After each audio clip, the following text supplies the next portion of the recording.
अगर फिक्र रास्ते की होती तो नशा वर्दी का ना होता। अगर फिक्र रास्ते की होती तो नशा वर्दी का ना होता। अगर डर मौत का होता तो सपना फौज का ना होता। अगर डर मौत का होता तो सपना फौज का ना होता। तो मेरे सभी फौजी भाइयों को जय हिंद जय भारत।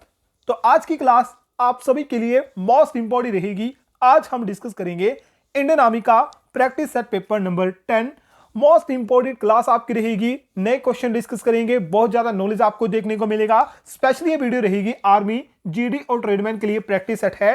पूरे 50 क्वेश्चन डिस्कस करेंगे। आपके लिए टारगेट रहेगा 45 क्वेश्चन का। अब कैसे भी आपको 45 लेके आने हैं। क्वेश्चन का लेवल थोड़ा हाई है, लो है, नॉर्मल से भी है, तो ध्यान से सभी क्वेश्चन को देखना है, ध्यान से सभी को आंसर देना है। बुक लेके बैठ जाइएगा, ठीक है, कॉपी पेंसिल लेके बैठ जाइएगा। जो भी आंसर नहीं आता नोट कर लेना है, जो भी डिटेल में क्वेश्चन बताऊंगा उसे भी नोट कर लेना है। पहले क्वेश्चन से स्टार्ट करते हैं। सेक्शन 1 रहेगा जनरल नॉलेज का। पहला क्वेश्चन आपके सामने है, क्वेश्चन पढ़िएगा और आंसर जल्दी से दीजिएगा। What is the time difference between longitude? जो लॉन्गिट्यूड होते हैं उनके दो लॉन्गिट्यूड इस तरह से आपके खींचे हुए हैं, उनके बीच का जो समय काल होता है कितना होता है, डिफरेंस बिटवीन कितना होता है, दिशांतरों के बीच समय का अंतर क्या होता है। ऑप्शन आपके हैं 5 मिनट, 5 मिनट 20 सेकंड, 4 मिनट या फिर 4 मिनट 20 सेकंड। सही आंसर क्या रहेगा? ऑप्शन नंबर सी जो है इसका सही आंसर रहेगा। 4 मिनट का अंतर होता है दो दिशांतरों के बीच का। क्वेश्चन नंबर 2 आपके सामने। उससे पहले वीडियो को लाइक नहीं करा, जो भी जल्दी से लाइव जुड़ चुके हैं जल्दी से वीडियो को लाइक कर, माफ कीजिए, शेयर कर दीजिएगा और पहले तो वीडियो को लाइक कर दीजिएगा। वीडियो को लाइक जरूर करना है, बहुत ज्यादा टाइम लगता है, बहुत ज्यादा मेहनत लगती है, तो जल्दी से सभी जो है वीडियो को लाइक कर दीजिए। दूसरा क्वेश्चन पढ़ चुके हैं, जल्दी से आंसर बताइएगा। Which one is the highest waterfall in the world? विश्व का सबसे ऊंचा जलप्रपात कौन सा है? ऑप्शन पढ़िएगा, नियागारा, विक्टोरिया, एंजल फॉल या इनमें से कोई नहीं। तो सही आंसर क्या रहेगा? ऑप्शन नंबर सी जो है एंजल फॉल। एंजल फॉल यानी एंजल जलप्रपात जो है ये विश्व का सबसे ऊंचा जलप्रपात है। बता चुका हूं, 1 या 2 दिन पहले करवाया था, इसकी ऊंचाई भी बता सकूं। अगर आपको ऊंचाई पता है जरूर बताना। वेनेजुएला देश में स्थित है एंजल जलप्रपात। क्वेश्चन नंबर 3 आपके सामने है। द वर्ड लू इज एसोसिएटेड विद, लू शब्द संबंधित है। ऑप्शन आपके रोशनी, गर्मी, ठंडी हवा या फिर गर्म हवा से। लू शब्द संबंधित है, किससे संबंधित है? बिल्कुल सही दोस्तों, ऑप्शन नंबर सी डी जो है इसका राइट आंसर रहेगा। किससे संबंधित है? हॉट वाइंड यानी गर्म हवा से संबंधित है। गर्म हवा जो है लू होती है, मेरे ख्याल से ये जो है पाकिस्तान और भारत में जिन्हें गर्म हवा होती है उन्हें लू कहा जाता है। क्वेश्चन नंबर 4 आपके सामने है, क्वेश्चन ध्यान से पढ़िएगा। Which state boundary does touch the international boundary? ध्यान से सुनिएगा, किस राज्य की सीमा अंतरराष्ट्रीय सीमा को छूती है? ऑप्शन आपके उत्तराखंड, उत्तर प्रदेश, पश्चिम बंगाल या फिर ऑल ऑफ दिस यानी यह सभी। तो सही आंसर रहेगा ऑप्शन नंबर डी, यह सभी। उत्तराखंड, उत्तर प्रदेश, पश्चिम बंगाल, इन तीनों राज्यों की सीमा जो है इंटरनेशनल बाउंड्री के साथ लगती है, ये इंटरनेशनल लगती है। अब ध्यान से सुनिएगा, उत्तराखंड जो है ये आपको पता होगा, उत्तराखंड जो है ये लगता है किसके साथ? चाइना के साथ जो है अपनी सीमा साझा करता है। फिर बात करते हैं उत्तर प्रदेश की। उत्तर प्रदेश या किसके साथ? उत्तर प्रदेश अपनी सीमा करता है नेपाल के साथ साझा करता है। पश्चिम बंगाल की बात करें तो पश्चिम बंगाल जो है 3 देशों के साथ अपनी सीमा साझा करता है। एक तो आपको पता है बांग्लादेश, ठीक है, दूसरा आपका आता है कौन सा? दूसरा आपका आता है नेपाल, ठीक है, नेपाल भी हो गया। नेपाल के बाद तीसरा देश कौन आता है? नेपाल के बाद तीसरा देश आता है भूटान, ठीक है, भूटान के साथ जो है बांग्लादेश की सीमा लगती है। तो तीनों का बता दिया, तीनों का ध्यान से रखना है, तीनों से आंसर पूछ सकता है, क्वेश्चन पूछ सकता है आपके एग्जाम में। चलिए नेक्स्ट क्वेश्चन बढ़ते हैं। क्वेश्चन नंबर 5 आपके सामने। भारत में एकमात्र सक्रिय ज्वालामुखी है। The only active volcano in India is on. Option आपके हैं कच्छ द्वीप, लक्षद्वीप, निकोबार या फिर वेरिन द्वीप। भारत में एकमात्र सक्रिय ज्वालामुखी कौन सा है? तो ऑप्शन नंबर डी जो है इसका सही आंसर रहेगा वेरिन द्वीप। वेरिन द्वीप जो है ये सबसे सक्रिय या फिर भारत का अकेला सक्रिय ज्वालामुखी है। अब बात करते हैं ये स्थित कहां पर है। यह आपका अंडमान निकोबार, अंडमान निकोबार द्वीप में समूह में स्थित है और अंडमान निकोबार द्वीप समूह की राजधानी क्या है? Port Blair. क्वेश्चन नंबर 6 आपके सामने, सिंधु नदी जल संधि पर किस वर्ष हस्ताक्षर किए गए थे? सिंधु नदी जल संधि पर किस वर्ष हस्ताक्षर किए गए थे? ऑप्शन आपके 1947, 1950, 1960 या फिर 1962। जल्दी से बताइए राइट आंसर क्या रहेगा। तो सही आंसर रहेगा ऑप्शन नंबर सी, 1960 में। 1960 में जो है सिंधु नदी जल संधि जो है ये हुई थी। क्वेश्चन नंबर 7 आपके सामने, यूरोपीय संघ का मुख्यालय कहां पर स्थित है? The head office of the European union is in, option आपके जर्मनी, फ्रांस, बेल्जियम या फिर ऑस्ट्रिया। और साथ में एक और इंपॉर्टेंट बात बताऊंगा, पूछ सकता है करंट से अगर क्वेश्चन पूछा जाए। यहां पर सही आंसर रहेगा ऑप्शन नंबर सी, वेनेजुएला। कहां? वेनेजुएला बेल्जियम में, माफ करें, ब्रुसेल्स बेल्जियम में। ब्रुसेल्स बेल्जियम में आपका यूरोपीय संघ का मुख्यालय स्थित है। और बात याद रखिए, जो यूरोपीय संघ है इसमें वर्तमान कितने देश हैं? 27 देश इसके वर्तमान हैं। और 2020 में जो है या 21 में जो है यूके ने जो है, ठीक है, इंग्लैंड जो है इसने जो है यूरोपीय संघ को क्या कर दिया गया था? छोड़ दिया था। अब एक और बात याद रख लीजिए, यूरोपीय संघ की स्थापना कब हुई थी? 1993 के आसपास जो है इसकी स्थापना हुई थी। क्वेश्चन नंबर 8 आपके सामने, एमआरपी मीनिंग। एमआरपी का अर्थ क्या है? ऑप्शन आपके हैं middle rest period, maximum retail price, minimum retail price, material retail price या इनमें से कोई नहीं। तो एमआरपी का जो मीनिंग होता है क्या होता है? Maximum retail price. Option number B इसका राइट आंसर रहेगा। क्वेश्चन नंबर 8 है, मंगल पांडे कहां के सिपाही थे? मंगल पांडे वाज ए सिपाही एट, कौन सी बटालियन के सिपाही थे? रॉयल गोरखा राइफल, 34वीं बंगाल देशी पैदल सेना, नेटिव इन्फेंट्री, सिख रेजिमेंट या इनमें से कोई नहीं। यह क्वेश्चन आपके एग्जाम में पूछा जा चुका है, बहुत ज्यादा कंफ्यूजन था। ये 34वीं बंगाल इन्फेंट्री के क्या थे? सैनिक थे। तो ऑप्शन नंबर 20 का सही रहेगा। क्वेश्चन नंबर 10 आपके सामने है, तो जल्दी से मेरे सभी फौजी भाई जल्दी से आंसर बताइए, निम्नलिखित में से किसे भारतीय पुनर्जागरण का जनक कहा जाता है? बहुत मोस्ट इंपोर्टेंट क्वेश्चन है और ये हर साल एग्जाम में पूछा जाता है। तो सभी ने सही आंसर दिया। ऑप्शन नंबर कौन सा? ऑप्शन नंबर बी इसका सही रहेगा। राजा राममोहन राय को जो है भारतीय पुनर्जागरण का मसीहा कहा जाता है। क्वेश्चन नंबर 11 है, दांडी मार्च स्टार्ट ऑन, दांडी मार्च कब शुरू हुआ था? ऑप्शन आपके मार्च 10, 1930, 12 मार्च 1930, 10 मार्च 1931 या फिर 12 मार्च 1931 को। यहां से भी थोड़ा सा डिटेल बताऊंगा। यहां पर सही आंसर रहेगा ऑप्शन नंबर बी, 12 मार्च 1930 को जो है आपका दांडी मार्च शुरू हुआ था साबरमती से, ठीक है। साबरमती से कहां तक? दांडी तक ये आपका हुआ था, ठीक है। दांडी मार्च साबरमती से लेकर दांडी तक हुआ था। कितने दिन चला था? 24 दिन आपके चला था। स्टार्ट कब हुआ था? 12 मार्च 1930 को स्टार्ट हुआ था और ये समाप्त कब हुआ था? 6 अप्रैल के आसपास, ठीक है। 6 अप्रैल 1930 के जो है इसे समाप्त किया गया था। और संबंधित कौन थे? महात्मा गांधी। इसकी बताने की जरूरत नहीं पड़ेगी। नेक्स्ट क्वेश्चन है, निम्नलिखित में से कौन हर्षवर्धन की राजधानी थी?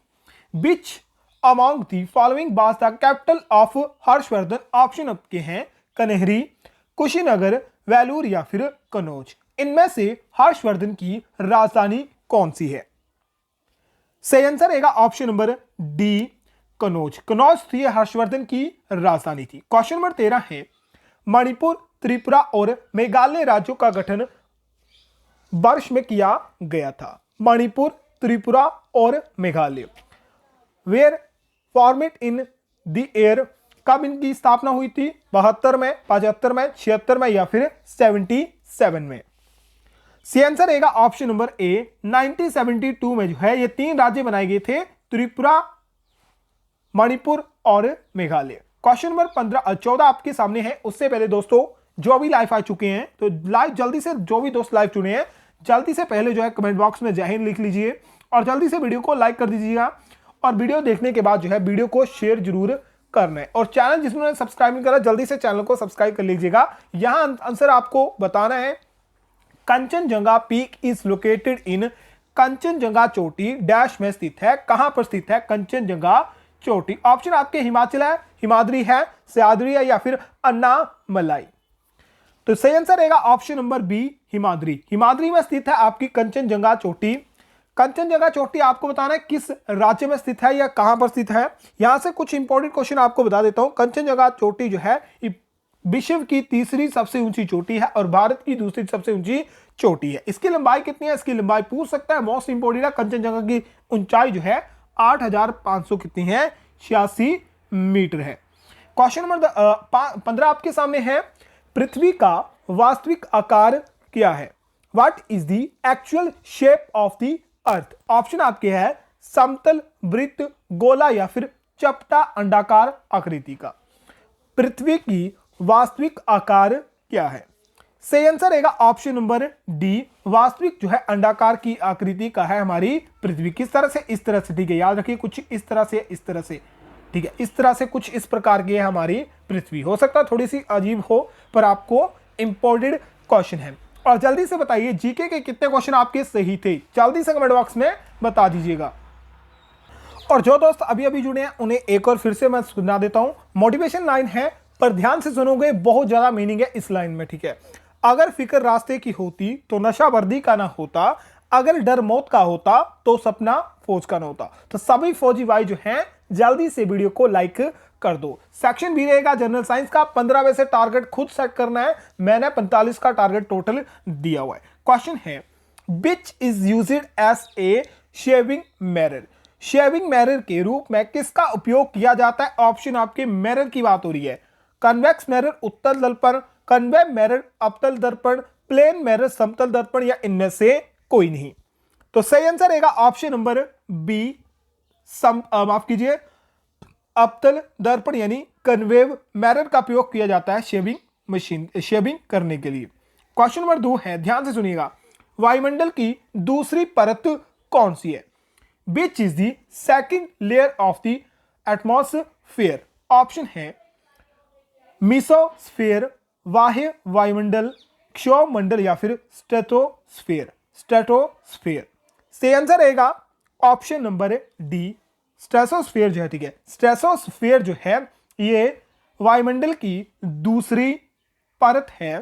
पहली परत पूछा जाए तो वायुमंडल की पहली परत कौन सी है? क्षोभमंडल या फिर ट्रोपोस्फेयर। ट्रोपोस्फेयर जो है ये दूसरी लेयर है हमारे वायुमंडल की।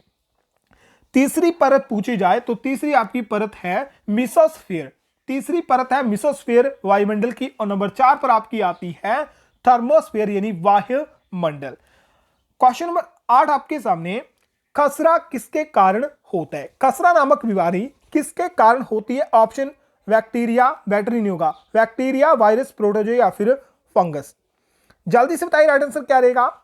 सही आंसर रहेगा ऑप्शन नंबर बी, वायरस के कारण होने वाली बीमारी है खसरा। क्वेश्चन नंबर 19 है, निम्नलिखित में से कौन सा रोग वायरस के कारण होता है? Which of the following diseases are caused by due to a virus? Ebola, AIDS, SARS या फिर ऑल ऑफ अबव। तो ये सभी बीमारियां जो है किसके कारण होती है? वायरस के कारण होती है। इबोला एक वायरस होता है, एड्स आपको पता है वायरस के कारण होता है, सार जो होता है कोरोना वायरस का एक फैमिली का मेंबर है। तो तीनों के तीनों जो होते हैं वायरस से होने वाली बीमारियां हैं। क्वेश्चन नंबर 20 है, study of the fungi is known as, कवक के अध्ययन को डैश के रूप में जाना जाता है? कवक के अध्ययन को क्या कहा जाता है? पोमोलॉजी, जियोलॉजी, माइकोलॉजी या फिर पेडोलॉजी। सही आंसर रहेगा option number C, mycology. Mycology जो होता है किसके अध्ययन को कहा जाता है? स्टडी ऑफ फंगी कहा जाता है, कवकों के अध्ययन को कहा जाता है। क्वेश्चन नंबर 21 है, सिरके में कौन सा अम्ल पाया जाता है? विच acid is found in vinegar? Option आपके हैं हाइड्रोक्लोरिक एसिड, गंधक का तेजाब यानी सल्फ्यूरिक एसिड, एस्ट्रिक एसिड या फिर नाइट्रिक एसिड। सही आंसर रहेगा option number C, acetic acid. Acetic acid जो होता है सिरके में होता है। अब ध्यान से रखिए, मैं बहुत बार बता चुका हूं, बस आपको फॉर्मूला याद रखना है। अब फॉर्मूला आपसे पूछेगा कि एस्टिक एसिड का फॉर्मूला क्या होता है? इसका सूत्र होता है CH3COOH। मोस्ट इंपोर्टेंट है इसका फॉर्मूला, एग्जाम में जरूर पूछा जाएगा। क्वेश्चन नंबर 22 से पहले अभी तक वीडियो को लाइक नहीं करा, जल्दी से वीडियो को लाइक और शेयर कर दीजिए। क्वेश्चन बोलता है कोशिका की खोज किसने करी थी? Who discovered the cell? Option आपके रॉबर्ट ब्राउन, लेमार्क, लेवनहॉक या फिर रॉबर्ट हुक। से आंसर रहेगा option number D, Robert Hooke. Robert Hooke द्वारा जो है कब 1965 के आसपास जो है किसकी खोज, कोशिका की खोज करी गई थी। नेक्स्ट क्वेश्चन है iodine is required for the activity of. Iodine की गतिविधियां डैश के लिए आवश्यक होती हैं, या फिर सीधा पूछ सकता है आयोडीन किसके लिए या किस ग्रंथि के लिए आवश्यक होता है। ऑप्शन आपके थायराइड, एड्रिनल ग्रंथि, यकृत या फिर तिल्ली। तो सही आंसर रहेगा option number A, thyroid. Option number A इसका सही आंसर रहेगा। क्वेश्चन नंबर 24 है which of the following gases is noble gas? इनमें से कौन सी आपकी निष्क्रिय या फिर क्या है, नोबल गैस है? ऑक्सीजन, कार्बन डाइऑक्साइड, हाइड्रोजन या फिर हीलियम। सही आंसर रहेगा ऑप्शन नंबर डी, हीलियम जो है एक क्या है, नोबल गैस है। जल्दी से बताऊंगा, मुख्य रूप से आपकी 7 नोबल गैस हैं, 6 आपकी एग्जाम में आती हैं। अब सातों के साथे नाम बता देता हूं, ठीक है? अब चेक करोगे तो 7 आपकी नोबल गैसें बताता है, पर 6 आपको मोस्ट इंपोर्टेंट जो आती हैं। Ar आपकी आर्गन होती है, Na आपकी नियॉन होती है, He आपकी हीलियम होती है, Kr आपकी क्रिप्टॉन होती है, Xe आपकी एक्सिनॉन होती है और Rn जो होती है आपकी रेनॉन होती है। एक आपकी Og भी होती है, ठीक है? Og जो होती है भी आपकी अक्रिय गैस होती है, जिसे क्या कहा जाता है, जिसे ऑर्गेनेशन कहा जाता है। ये भी आपकी एक प्रकार की अक्रिय गैस होती है। तो 6 आपके एग्जाम में पूछी जाती है, 6 आपकी टोटल अक्रिय गैसें होती है और 7 इसकी संख्या टोटल होती है। तो इसे कंफ्यूजन नहीं होना है, बस आपको 6 ही याद रखना है। नेक्स्ट क्वेश्चन है हाइपरमेट्रोपिया का उपयोग करके ठीक किया जा सकता है। Hypermetropia can be corrected by using. तो हाइपरमेट्रोपिया का उपयोग या फिर आपको बताना है हाइपरमेट्रोपिया कौन सी बीमारी होती है, इसके लिए कौन सा लेंस प्रयोग किया जाता है, उत्तल लेंस, अवतल लेंस, अवतल उत्तल लेंस या फिर उत्तल दर्पण। सही आंसर रहेगा option number A, convex lens यानी उत्तल लेंस का प्रयोग किया जाता है हाइपरमेट्रोपिया के लिए। क्वेश्चन नंबर 26 है which of the following metal is mainly used in mobile battery, mobile phone battery. निम्नलिखित में से कौन सी धातु मुख्य रूप से मोबाइल फोन की बैटरियों में प्रयोग की जाती है? कॉपर, निकेल, जिंक या फिर लिथियम। बताने की फिर जरूरत नहीं पड़ेगी, ऑप्शन नंबर डी इसका सही रहेगा। किसका? लिथियम का प्रयोग किया जाता है। वर्तमान में जो भी आपकी बैटरियां बन रही हैं उनमें लिथियम का ही मैक्सिमम प्रयोग किया जाता है। क्वेश्चन नंबर 27 है सीएनजी का मुख्य घटक क्या है? What is the main component of CNG? Methane, ethane, butane या फिर प्रोपेन। सही आंसर रहेगा ऑप्शन नंबर ए, मीथेन जो होती है मेन कंपोनेंट होता है आपका सीएनजी का। क्वेश्चन नंबर 28 है स्टेथोस्कोप किस सिद्धांत पर कार्य करता है? जो स्टेथोस्कोप होता है कौन से सिद्धांत पर कार्य करता है? ऑप्शन आपके हैं धारा का ध्वनि में परिवर्तन, ध्वनि का धारा में परिवर्तन, ध्वनि का परिवर्तन या फिर प्रकाश का परिवर्तन। कंफ्यूजन नहीं होना है। स्टेथोस्कोप जो होता है किस सिद्धांत पर कार्य करता है? Option number C, reflection of sound, ध्वनि का परिवर्तन पर कार्य करता है स्टेथोस्कोप। क्वेश्चन नंबर 29 है मनुष्य के शरीर की कौन सी ग्रंथि एंजाइम और हार्मोन दोनों स्रावित करती है? इंपॉर्टेंट क्वेश्चन है, कौन सी ग्रंथि हार्मोन और एंजाइम दोनों स्रावित करती है? पैनक्रियास, लीवर, सेल्वी ग्लैंड या फिर पिट्यूटरी। सही आंसर रहेगा ऑप्शन नंबर ए, अग्नाशय यानी पैनक्रियास। पैनक्रियास जो होती है अग्नाशय और हार्मोन, माफ कीजिए, एंजाइम और हार्मोन दोनों स्रावित करती है। Question number 30 last question general science का। अभी तक वीडियो को लाइक नहीं करा सभी दोस्त जल्दी से वीडियो को लाइक और शेयर कर दीजिएगा। रक्त कणिकाएं डैश प्रकार की होती हैं? जो ब्लड सेल होते हैं कितने प्रकार के होते हैं? 5, 4, 3, 2। सी आंसर रहेगा option number C 3, RBC, WBC और प्लेटलेट्स। ये 3 प्रकार के आपके रक्त कणिकाएं होती हैं। इनके अलग भाग होते हैं, ठीक है? आरबीसी, डब्ल्यूबीसी, प्लेटलेट्स के अलग अलग भाग होते हैं। जल्दी से बताइए जनरल साइंस के कितने क्वेश्चन आपके सही थे? तो जल्दी से सभी फौजी भाई जो है वीडियो को शेयर कर दो, वीडियो को लाइक कर दो। मैथमेटिक्स का क्वेश्चन करूंगा, ज़्यादा टाइम वेस्ट नहीं करूंगा। जल्दी से आपको क्वेश्चन आता होगा तो सॉल्व करना है, नहीं आता होगा तो देखना है। मैथमेटिक्स के कितना टारगेट आपको खुद साइड कर लेना है। क्वेश्चन पढ़ते हैं। क्वेश्चन नंबर 31 है, 3 घड़ियां क्रमशः 36 सेकंड, 40 सेकंड, 48 सेकंड के अंतराल पर बजती हैं। वे विशेष समय पर एक साथ बजने लगते हैं। वे अगली बार एक साथ बजेंगी। कोई घड़ियां हैं 36 सेकंड, 40 सेकंड, 48 सेकंड में बज रही हैं। आपको बताना है ये एक साथ जो है कितने टाइम बाद बजेंगी।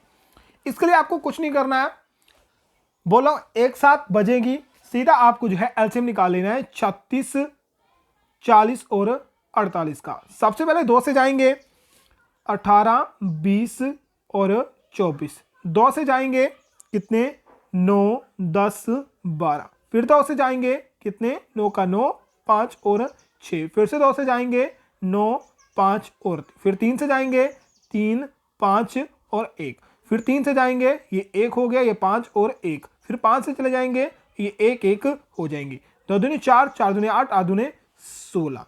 16 मल्टीप्लाई 9 मल्टीप्लाई 5, 16 पंजे। 16 पंजे कितने होते हैं, 16 पंजे आपके 80 होते हैं। कितने होते हैं, 80 होते हैं। ठीक है, 80 मल्टीप्लाई 9, तो 9 अठे कितने होते हैं, 9 अठे 72 आपके होते हैं। 72 आ गया और 0 का 0 कैरी आ गया। अब 720 जो है हमारे पास आंसर है, पर ये जो है आंसर हमारे पास सेकंड में आ रहा है। कितना आएगा, 720। 720 सेकंड बाद जो है तीनों घड़ियां एक साथ बजेंगी। इसे किस में निकालना है, इसे हमें मिनट में निकालना है। तो क्या करना है, 720 भाग कर दो 60। मिनट में निकालना है, 0 से 0 कटा, 6 कम 6, 6 दूनी 12, 1 कैरी, 6 दूनी 12। कितना आ गया, 12 आ गया। 12 क्या है, 12 मिनट। तो ये घड़ियां जो है एक साथ जो है कितने टाइम बाद बजेगी, एक साथ बजेगी 12 मिनट बाद। नेक्स्ट क्वेश्चन है, यदि किसी संख्या का 3/5 का 60% 36 है तो संख्या क्या होगी। कोई संख्या है x, उसका 3/5 जो है कितना का 60%, 3/5 का 60% कितना है, 36 है। प्रतिशत है, 100 नीचे आ गया, 0 से 0 कटा। ठीक है, अब 5 और 10 दूसरी साथ चला जाएगा, तो ये आपका ऊपर मल्टीप्लाई हो जाएगा और 6 और 3 जो है नीचे आ जाएगा। 6 6 36 होते हैं, 6 दूने 3 दूने 6 होते हैं, 5 दूने 10 होते हैं और 10 मल्टीप्लाई 10 कितने होते हैं, 100 होते हैं। तो 100 इसका राइट आंसर आएगा। सीधा निकालोगे 100/3/5 करोगे, कितना होता है, ठीक है, कितना होता है, ये 20 हो गया, ये 60 हो गया। ठीक है, याद रखो x जो है 100 है। 100 का 3/5 निकालोगे 60 होता है, और 60 का 60 निकालोगे, 60 का 60% निकालोगे तो 36 होता है। यानी 100 जो है करेक्ट आंसर, यानी सही आंसर है। नेक्स्ट क्वेश्चन है, राव अपने पुत्र की आयु से 12 गुना है। 8 वर्ष बाद राव की आयु अपने पुत्र की आयु से 4 गुना होगी। राव की वर्तमान आयु कितनी है। राव की उम्र, पुत्र की उम्र, x 12 गुनी है। पहले बोलता है पुत्र की आयु से 12 गुनी है, ये 12x हो जाएगा। बोलता है 8 वर्ष बाद, दोनों में 8 प्लस होगा, यानी 8 वर्ष बाद हो रहा है, दोनों में 8 8 प्लस होगा। बोलता है कितनी हो जाती है, पुत्र की आयु से 4 गुनी हो गई, 4 गुनी रह गई। तो ये तो पहले ही 4 गुना है रायों की, ठीक है, राव की उम्र जो है पहले ही 4 गुना ज्यादा है। तो इसे बराबर करने के लिए हमें जो है बराबर है 4 गुना जो किसमें करना पड़ेगा, पुत्र की आयु में करना होगा। ये बराबर होगी, अब निकालो तो आपके पास आंसर निकल जाएगा। ये 12x + 8 रहेगा, ये 4x हो जाएगा। 8 चौके 32 होते हैं, ठीक है, कितने, 8 चौके 32। 4 को दूसरी साइड लेके जाओगे तो माइनस में चला जाएगा, x - 4 हो जाएगा। 8 दूसरी साइड लेके जाओगे तो 32 - 8 हो जाएगा। ये यहाँ 8 बचे, यहाँ -8 करें कितने बचे, 24 आपके बचे। x = 8 नीचे आ गया, 8 × 24 होते हैं। x क्या है हमारे पास, x हो गया हमारे पास 3। और याद रखें इनकी वर्तमान उम्र क्या थी, 12x और x, यानी x कितना है, पुत्र की आयु कितनी है, 3 है, और 12x करोगे तो 12 × 3 करोगे कितना होता है, 12 3 कितने होते हैं, 36 होते हैं। राव की उम्र कितनी आई, जल्दी से बताओ, 36 आए, तो राव की वर्तमान उम्र क्या होगी, 36 होगी। क्या आएगा, तो 36 जो है इसका राइट आंसर होगा। पर मैंने ऑप्शन माफ कीजिएगा, मैंने थोड़ा सा गलत कर दिया ऑप्शन में आपको। अब इसे प्रूव कर सकते हो, ठीक है, इसे प्रूव कर सकते हो। मैंने प्रूव करा था तो मैंने शायद 8 साल बाद की ले ली थी, ठीक है। 36 और 3, 8 साल बाद बोला है तो दोनों में 8 8 प्लस कर दो तो ये आपका 11 हो जाएगा और ये आपका 44 हो जाएगा। कितना हो गया? 44 हो गया। और 8 साल बाद जो है पुत्र की आयु जो है पिता की आयु से कितनी 4 गुनी हो जाएगी। 4 गुनी है, यानी कंफर्म हो रहा है 36 का राइट आंसर आएगा। ये 44 देख के जो है मैंने यहां पर आंसर लगा दिया, पर आंसर आपका 36 आएगा। जिसने कर लिया 36 आंसर तो ऑप्शन नंबर कोई भी सही कर लो, कोई फर्क नहीं पड़ता। नेक्स्ट क्वेश्चन है 6 संख्याओं का औसत 3.95 है, उनमें से 2 संख्या का अनुपात 3.4 है जबकि अन्य 2 संख्या का अनुपात 3.85 है, तो शेष 2 संख्या का औसत कितना होगा? 6 संख्या का औसत जो है 3.95 है, टोटल योग कितना आएगा? जल्दी से 3.95 को मल्टीप्लाई करो 6 से, जल्दी से करो जो, ठीक है। तो 6 5 30, 9 छिके 54, 3 54, ठीक है 54 57 हो जाएंगे। यहाँ 5 कैरी आ जाएंगे, 6 18 18 5 कितने 23 पॉइंट के बाद 2 लग जाएगा, ठीक है। ये कितना आ जाएगा 23.70, कितना 23.70 आएगा। यानी 6 संख्याओं का औसत योग कितना आएगा? 6 संख्या का योग कितना आएगा? योग आएगा 23.70। फिर बोलता है 2 संख्या, 2 का है 3.8, ये तो सिंपल निकल जाएगा 8 आएगा और 3 दूनी 6, 6.8 आएगा। उस तरह 2 संख्या का निकालोगे 3.85 का, इसका भी कितना आएगा? जल्दी से निकालो कितना आएगा?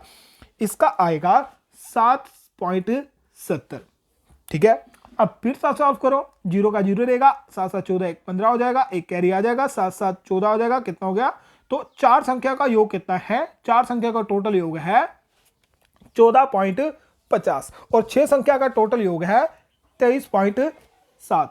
जो 6 संख्या से माइनस कर दो 4 संख्याओं का, तो माइनस कर दोगे कितने से? 23 में माइनस कर दो 14 पॉइंट कितने 14.50।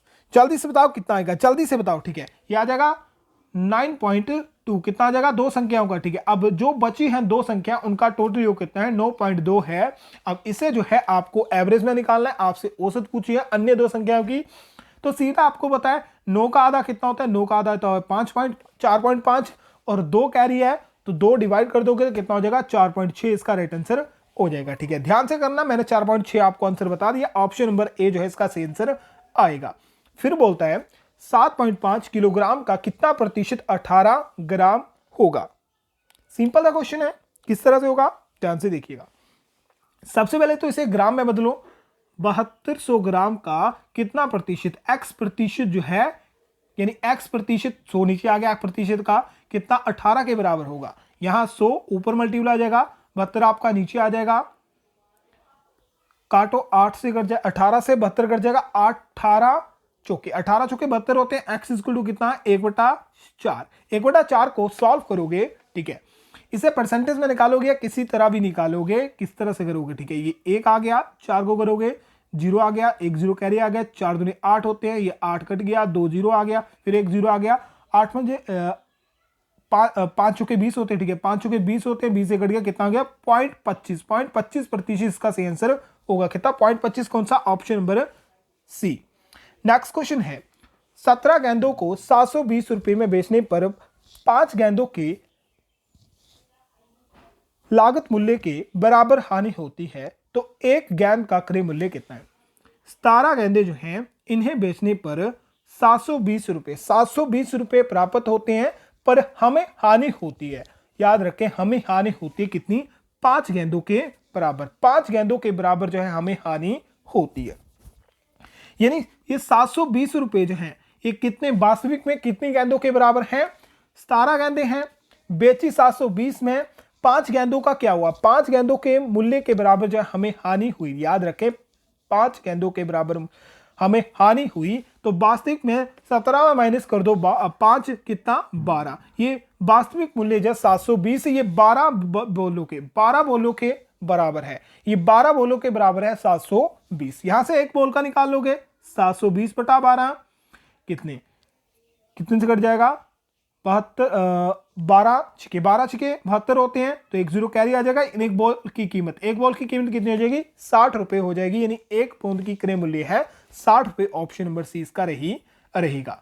नेक्स्ट क्वेश्चन है, बहुत छोटी से छोटी संख्या ज्ञात कीजिए जिसमें 18 12 16 20 से भाग देने पर 5 शेष बचे। ध्यान से देखिए, 5 शेष बचे। छोटी से छोटी संख्या बोली है, सीधा सिंपल से है 8, 12, 16 और 20 को एलसीएम निकालो। 2 से कटा 4, फिर 6 आया, फिर आपका 8 आएगा, फिर आपका 10 आएगा, फिर 2 से काटो 2 आएगा, 3 आएगा, 4 आएगा, 5 आएगा, फिर 2 से काटो 2 का 3 आया, 2 आया, 5 आया, फिर से 2 से काटो, यहाँ 3 का 3 रहेगा, 5 का 5 रहेगा, फिर 3 से कटेगा, 5 से कटेगा, ये 2 4 4 8 8 16, 16 मल्टीप्लाई 5 मल्टीप्लाई 3, 16 पंजे हमें पता है 80 होते हैं, कितने 16 पंजे 80 होते हैं, ठीक है, और मल्टीप्लाई 3 करोगे 8 या 24 होते हैं, तो 240 आपका आ गया। वो संख्या छोटी से छोटी संख्या क्या है, छोटी से छोटी संख्या है 240, जिसे जो है हम अगर 18, 12 और 16 से भाग करेंगे तो शेष कितना बचेगा, 5 बचेगा। शेष जो है इसमें प्लस कर दो, कितना जगह 245, इसका राइट आंसर आ जाएगा, कितना 245। अब ध्यान से देखिएगा और वीडियो को लाइक नहीं करा, जल्दी से वीडियो को लाइक भी कर दीजिएगा। बोलता है 150 के 28% प्लस 280 के 45% का मूल्यांकन करके सही उत्तर चुने।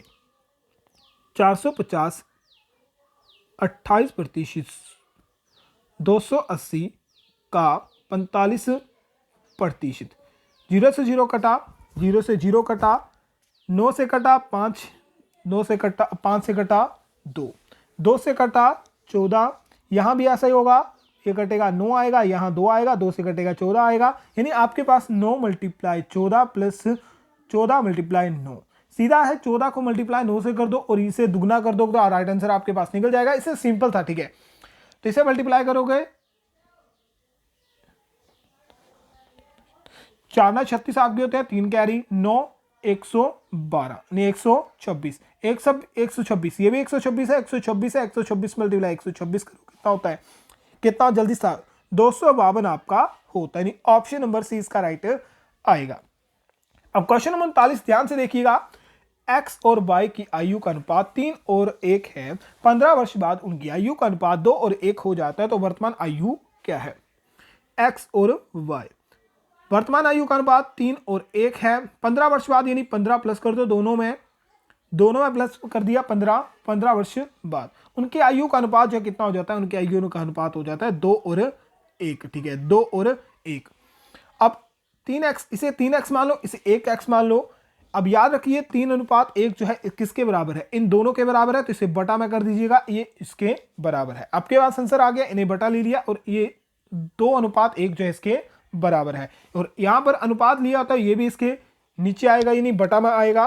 तो आपके पास अभी सॉल्व करो, 1 से यहां मल्टीप्लाई करो, 2 से यहां मल्टीप्लाई करो, ये 3x का 3x रहेगा, 15 का 15 रहेगा, 2 से करोगे तो 2x हो जाएगा, यहाँ आपका 30 हो जाएगा। 3x में 2x माइनस करोगे तो x आपका 1 रहेगा, 15 में से 30 माइनस कर दोगे, 15 में 30 माइनस कर दोगे, माफ करें 30 में 15 माइनस कर दोगे, कितना रह जाएगा आपका 15 रह जाएगा। तो x की वैल्यू क्या आ गई, x की वैल्यू आपके पास 15 आ गई, और वर्तमान अनुपात था 3 और 1, तो 15 को मल्टीप्लाई कर दो यहां और यहां, तो x की और y, x की 45 है और y की आयु 15 है, क्या ऑप्शन नंबर सी 15, 45 और 15 इसका राइट आंसर रहेगा।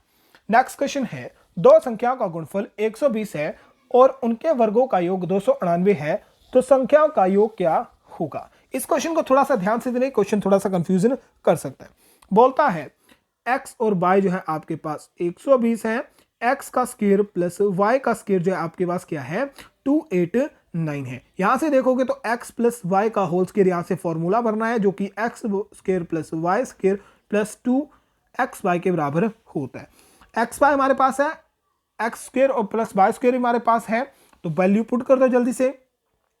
सबसे पहले x square plus y square हमारे पास 289 है, प्लस 2 मल्टीप्लाई एक्स बाई हमारे पास 120 है, 120 को मल्टीप्लाई करोगे 2 के, 2 से कितना 240 आपका हो गया, और 299 को प्लस करोगे 240 में कितना होता है 529 आपका होता है। और दूसरी साइड है एक्स प्लस वाई का होल स्क्वायर घटाओगे तो यहाँ क्यूब रूट चला जाएगा, यानी इसका रूट चला जाएगा, 529 का रूट चला जाएगा। 529 किसका रूट होता है जल्दी से बताइए, या किसका वर्ग होता है, ये आपका होता है किसना 23 का वर्ग होता है। और x प्लस वाई आपके पास क्या आ गया, x प्लस वाई आपके पास आ गया 23, और यही आपसे पूछा कि दो संख्या का योग क्या होगा, यानी पहली संख्या है x, दूसरी संख्या है y, दोनों संख्या का योग क्या आ रहा है, दोनों संख्या का योग आ रहा है 23, और 23 इसका राइट आंसर होगा। नेक्स्ट क्वेश्चन है, यदि 5 पुरुष एक कार्य को 15 दिन में पूरा करते हैं तो 25 पुरुष उस कार्य को करेंगे। 5 व्यक्ति एक काम है, कोई फर्क नहीं पड़ता, 15 दिन है, 25 है, 5 से कटा 5 और 5 से कटा 3। कितने दिन में करेंगे? 3 दिन में करेंगे। ऑप्शन नंबर ए राइट रहेगा। नेक्स्ट क्वेश्चन है, एक वर्ग का क्षेत्रफल 299 सेंटीमीटर है तो इसकी एक भुजा क्या होगी? वर्ग के क्षेत्रफल का फॉर्मूला होता है ए स्क्वायर और क्षेत्रफल आपके पास 289 दिया हुआ है। ए हटाओगे कितना आएगा? इसका रूट चला जाएगा 289। 289 किसका रूट होता है? यहां पर याद रखिएगा 20 का रूट क्या होता है? 20 का रूट 400 होता ही नहीं, ये जो है 400 से कम है। तो यहां से देखो 20 23 भी नहीं आएगा ना 27 आएगा, बचा कौन? 17 और 13। 17 और 13 में राइट आंसर क्या आएगा? जल्दी से बताइए, राइट आंसर आपको बताना है। यहां पर राइट आंसर आएगा 17। 17 का रूट क्या होता है? 17 का रूट होता है 289। यहां ए क्या आएगी यानी भुजा क्या आएगी? 17 सेंटीमीटर आएगी। नेक्स्ट क्वेश्चन है, 0.169 का मान 13 से भाग करने के क्या बराबर होगा? भाग करना है 1.39 से, सिंपल सा है, भाग करो 13 को 169 से। 13 कम 13 कट गया, यहाँ कितना आया? जल्दी से आयो, यहाँ कितना गहरा बचा? ये आपका 3 बचा और 13 39 होते हैं, ये कट गया पूरा 13 से। 13 से कट गया, आपके पास 13 आ गया और नीचे देखिए, याद रखिए 0.169 था यानी नीचे कितना था? नीचे इसका 1000 था तो इसके नीचे भी 1000 लिख लीजिए। अब पॉइंट में मत लीजिए तो 0.013 आएगा यानी ऑप्शन नंबर कौन सा? ऑप्शन नंबर डी इसका राइट रहेगा। नेक्स्ट क्वेश्चन है, दशमलव के स्थान पर 0.9 का वर्गमूल क्या होगा? अब माफ कीजिएगा, ये क्वेश्चन मैं बहुत बार करवा चुका हूं और ये क्वेश्चन बहुत बार गलत भी करवा चुका हूं। इसका आंसर ना तो ये आएगा या तो नहीं ये भी नहीं आएगा, ठीक है। ऑप्शन नंबर ए और ऑप्शन नंबर डी में से कोई भी आंसर नहीं आएगा। अब इसका वर्गमूल याद करते हैं, 0.9। यहां से आपका किससे जाएगा? यहां आपका जाएगा 9 से। किससे जाएगा? 9 से जाएगा। यहां एक 0 ले लो तो 9 नए कितने होते हैं? 9 एक आपके 81 होते हैं, ठीक है। ये चल गया, 9 कैरी बचा और यहां पर 0.9 आ गया। अब 9 9 18 होते हैं, ठीक है। 9 9 18 आपके होते हैं। अब ऐसी कौन सी रकम लें? यहां मैं 3 0 कैरी ले लेता हूं, ठीक है। 3 0 कैरी लेता हूं, ये 1 0 ले सकता हूं, ये 2 0 ले सकता हूं, ठीक है। 18 से नहीं जाएगा तो सीधा हम यहां 4 ले लेते हैं, ठीक है। 4 से ले लेते हैं तो 4 चौका 184 चौका कितना होता है? 136 चल जाएगा। अब जितना भी नीचे आएगा यहाँ 4 आ जाएगा। यहाँ आपका क्या बन रहा है? 0.948 समथिंग बनेगा यानी राइट आंसर कौन सा होगा? ऑप्शन नंबर बी जो इसका राइट आंसर रहेगा। नेक्स्ट क्वेश्चन है, यदि 2 वर्ष में 100 रुपए का मूलधन 125 हो जाता है तो ब्याज वार्षिक रूप से संयोजित होता है तो ब्याज दर क्या होगी? ब्याज दर पूछी है। 100 रुपए 125 रुपए हो गए, ब्याज कितना पड़ा? 25 रुपए ब्याज पड़ा। आपके पास ब्याज भी दिया हुआ है, मूलधन भी दिया हुआ है, टाइम भी दिया हुआ है। दर आपको ज्ञात करनी है, बटा 100 कर दो, जो कटा 2 से दूसरे चले जा, 2 से काटोगे कितना आएगा? 2 से काटोगे 25 तो कितना कटेगा? 12 दूनी 24 होते हैं, आधा यानी 12.5 इसका राइट आंसर आएगा। क्या? 12.5 इसका राइट आंसर आएगा।